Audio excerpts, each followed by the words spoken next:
et c'est là où elle a vu les flammes, la fumée a commencé à rentrer dans la maison.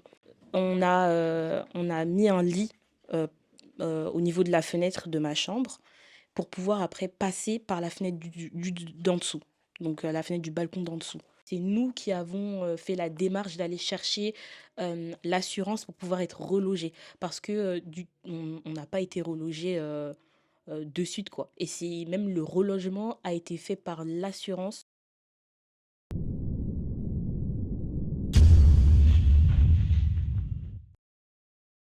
Bonjour, je suis Sullivan Jous, responsable associatif, conseiller municipal de la ville de Sevran.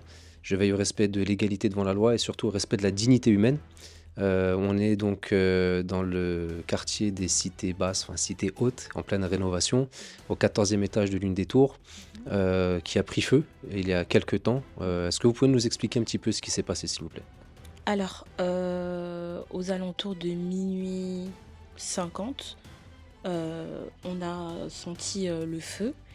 Ma tante, elle a ouvert, la porte d'entrée, et c'est là où elle a vu les flammes, et directement ma mère, elle a eu le réflexe de fermer la porte, sauf que ça a fait un appel d'air, et l'appel d'air, a fait que le feu est rentré, la fumée a commencé à rentrer dans la maison.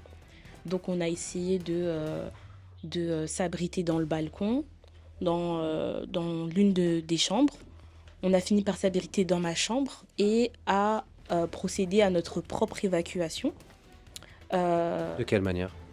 on a mis un lit euh, au niveau de la fenêtre de ma chambre pour pouvoir après passer par la fenêtre d'en dessous, donc la fenêtre du balcon d'en dessous. Donc on a évacué ma première petite sœur, on a évacué mon neveu Par le balcon, par par l'extérieur, le balcon. avec le risque de tomber du Exact. 14e étage. Exactement.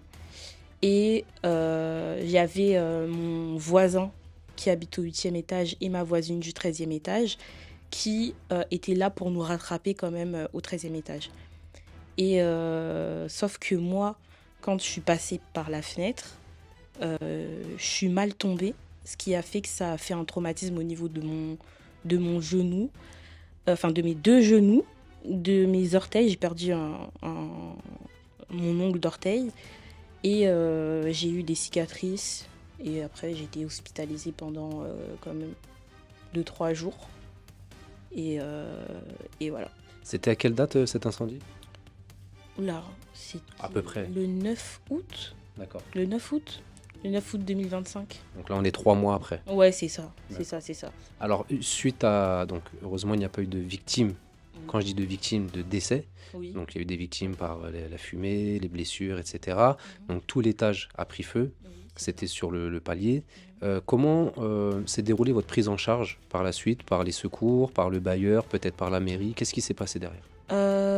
Donc, on a eu les pompiers qui nous ont vite pris en charge. Sur le moment, le jour J, on nous a mis à disposition à la mairie des bouteilles d'eau, des denrées alimentaires juste pour la soirée. Et après, on n'a pas eu de nouvelles, ni du bailleur, ni de qui que ce soit. C'est 1 ou 2 jours après que j'ai été contactée par la police pour pouvoir aller faire ma déposition. Et c'est tout. Sinon, c'est nous qui avons fait la démarche d'aller chercher l'assurance pour pouvoir être relogés. Parce que on n'a pas été relogés de suite, quoi. Et c'est même le relogement a été fait par l'assurance, notre assurance. D'accord. Et donc, la nuit même, vous avez passé la nuit où? Moi, j'étais chez ma meilleure amie. D'accord. Et ma mère, elle est partie chez ma tante et mes sœurs chez ma sœur. Il n'y a pas un endroit qui vous a été mis à disposition par la ville pour pouvoir Non, passer la nuit? Rien du tout. non, non. D'accord, parce que c'est habituellement ce qui se fait. Logiquement, quand il y a des habitants qui sont victimes d'un sinistre tel que celui-ci, il y a une structure d'accueil qui est ouverte dans l'urgence, que ce soit la maison de quartier, une salle ou quoi que ce soit, avec, comme vous disiez, des denrées alimentaires, etc. Parfois un relogement d'urgence, Mhm. jusqu'à ce qu'à un moment donné, on puisse... D'accord, donc là, c'est l'assurance qui a tout pris en charge. Oui, c'est ça. L'assurance, elle nous a pris en charge 2 jours après l'incendie. Donc, quand on l'a contactée, elle nous a relogés dans une chambre d'hôtel pendant 3 4 jours. Et ensuite, on a dû revenir à l'appartement, procéder à un nettoyage.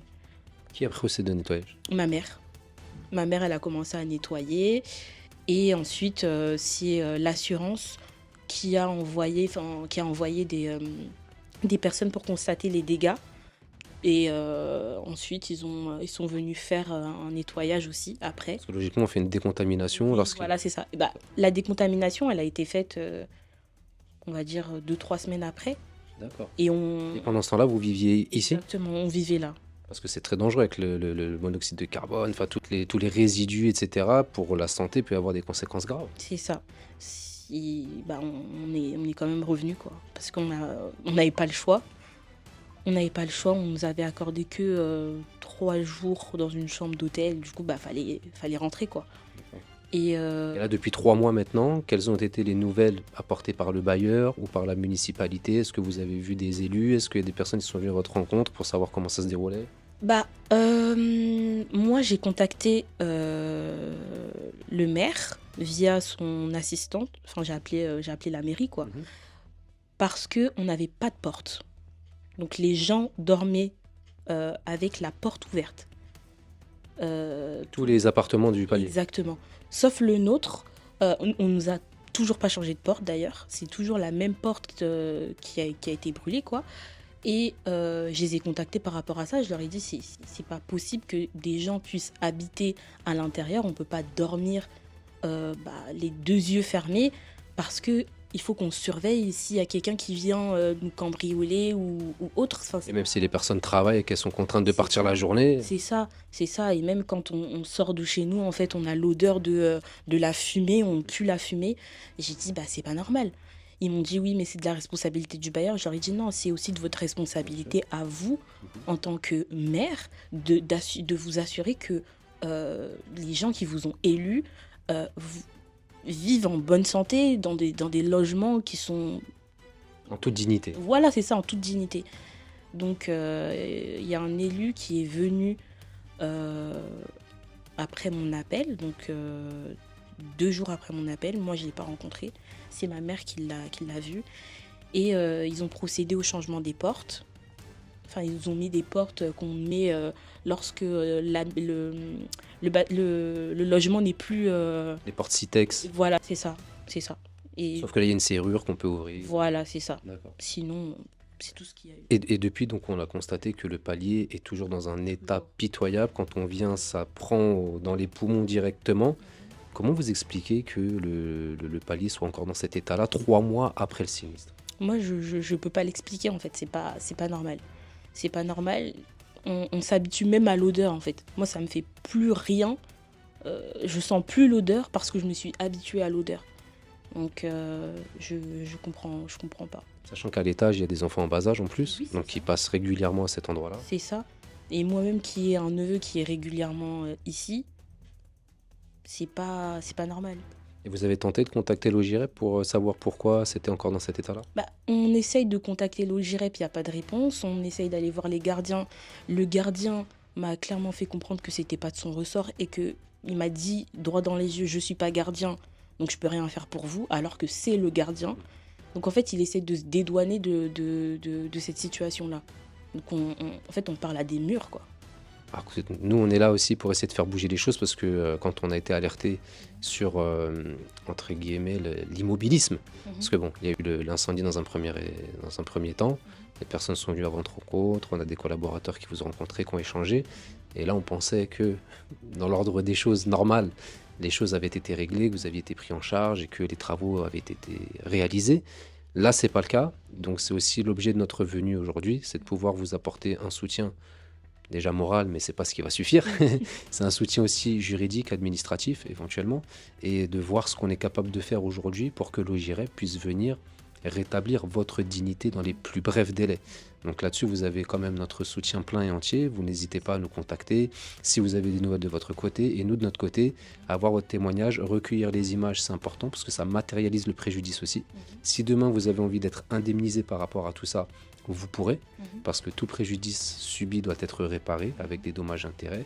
Donc là-dessus, on peut vous aiguiller, on peut vous orienter aussi, parce qu'il n'est intolérable qu'en 2025, 3 mois après un incendie, les familles sont encore contraintes de vivre exposées à un tel danger sanitaire pour l'ensemble des habitants de votre foyer et de tout l'étage. Donc en tout cas, je vais vous laisser conclure avec le mot de la fin. Mais en tout cas, sachez que de notre côté, on a parlé aussi à vos autres voisins.